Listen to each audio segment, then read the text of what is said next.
Now, let me continue with our talk about Old Town and the wigwam. Old Town, because of its location near the river, the creek, it also had a trail called the Bullskin Trail. The Bullskin Trail was an extension of Indetui, which was the bison path that traveled up through the center portion of the bluegrass of central Kentucky. And it junctioned with the Ohio River at Maysville, Kentucky. This was approximately 50 yards wide because the bison were quite numerous in the early 1700s. And they traveled in a pack. And some of you know how bison are a little bit different than cattle. They have slightly different habits. And the animal husbandry department can fill you in on that quite well. We see episodes and different pictures of bison in different movies. Mr. Coster's movie, Dances with Wolves, had quite an interesting scene where the bison were running by the army fort and the ground was rumbling like an earthquake. And the path that they left was similar to a superhighway. They pummeled the earth and packed it down. And so the Indians could walk on this road very easily. It's a very easy path through the woods.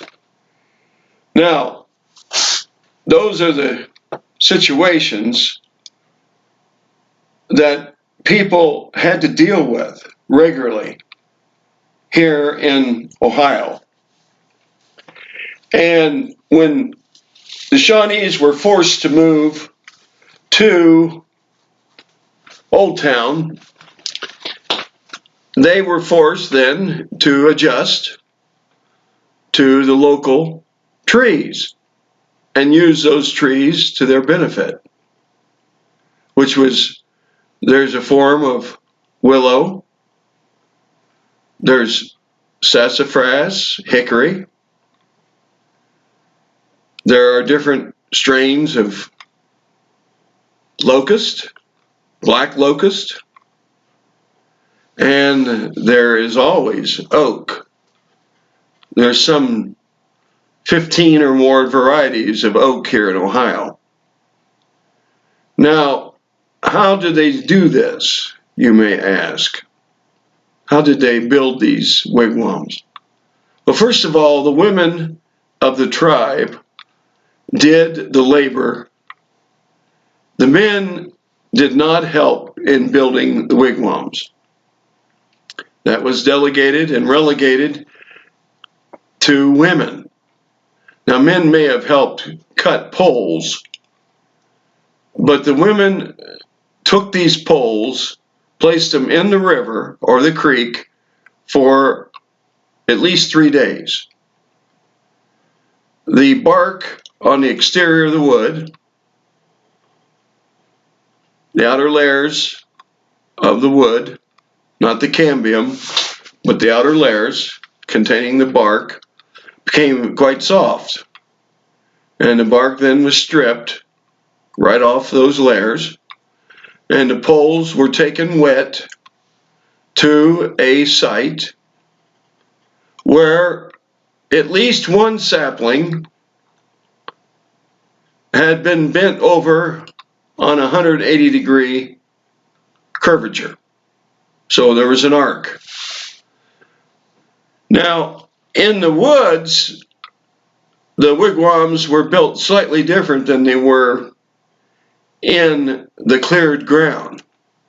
So let's use the analogy of the woods first, because that is somewhat different.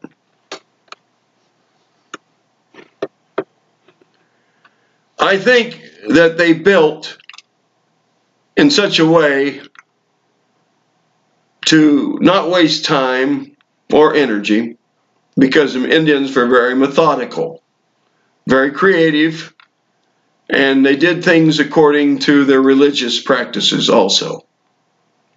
So the door always faced to the east, always. So they would take one sapling and bend it over 180 degrees, and then if there was another sapling growing conversely and transversely to that sapling, then they would bend that over 180 degrees, and that would make the superstructure and give it its igloo shape. And then there were other saplings that were laid diagonally across those saplings until there was a lattice work ready to tie onto, which means smaller poles were wrapped around the circumference, giving this framework a rather intricate set of webbing or lattice, whatever you prefer to use as a word. And then on top of the lattice went different types of coverings. One covering was elm bark taken from an elm tree, where they split down the long axis of the trunk with one swipe and unfolded the bark into one sheet. And after that was retrieved from the trunk of the elm tree, sometimes 20 feet vertically, they had to go up to make the mark. And then this was laid onto the ground to form a regular sheet 4 feet by 20 feet. Now, you might ask, what was the circumference of a wigwam? It was an excellent question. Usually a wigwam was at least 8 feet tall in the center, because some Indians were well over 6 feet tall. Well over 6 feet. There's some records that have been glossed over, but some women were not so tall, but the men were quite tall. And they had to have the ceiling then tall enough for the men to walk around without hitting their headdresses. And remember, Shawnees were essentially bald except for their scalp locks. But those with feathers would have to watch their feathers. So the ceiling of the wigwam had to be at least 8 feet.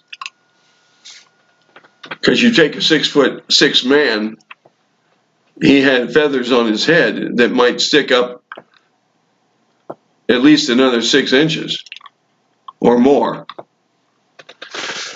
So take that all in consideration. The ceiling was at least 8 feet in these wigwams. So if you use your math, pi r squared, you can see that the wigwam has circumference of at least 26 feet.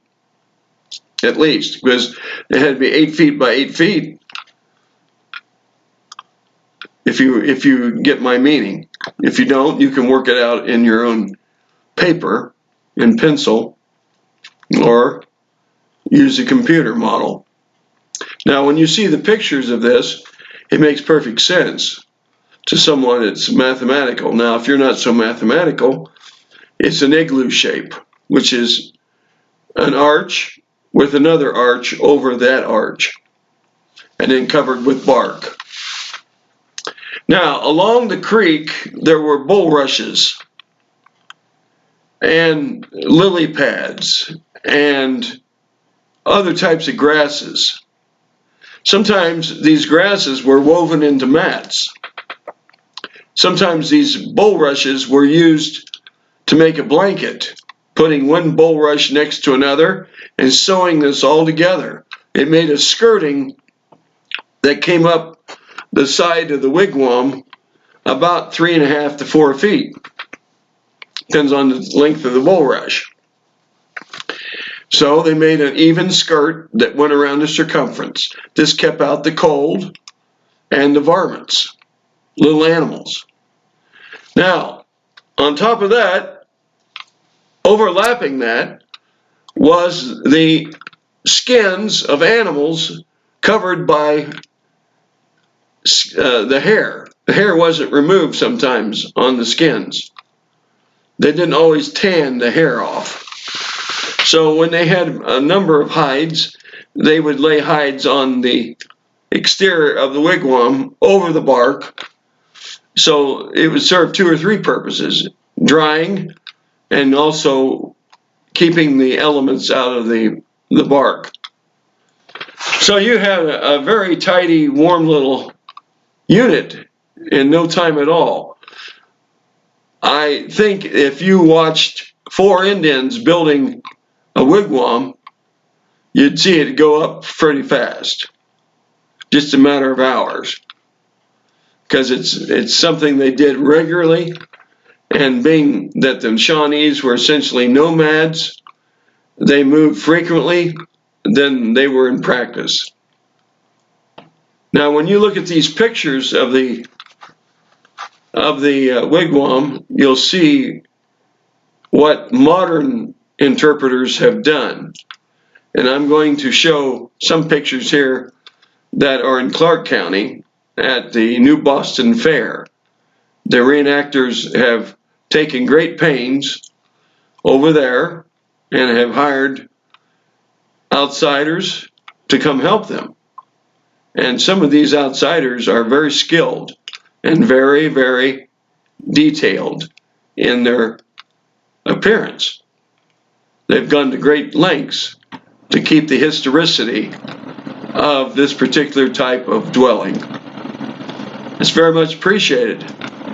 So I cite these people as real winners and thank them for their efforts. So you look at the pictures and you can see very easily what I've just tried to describe to you.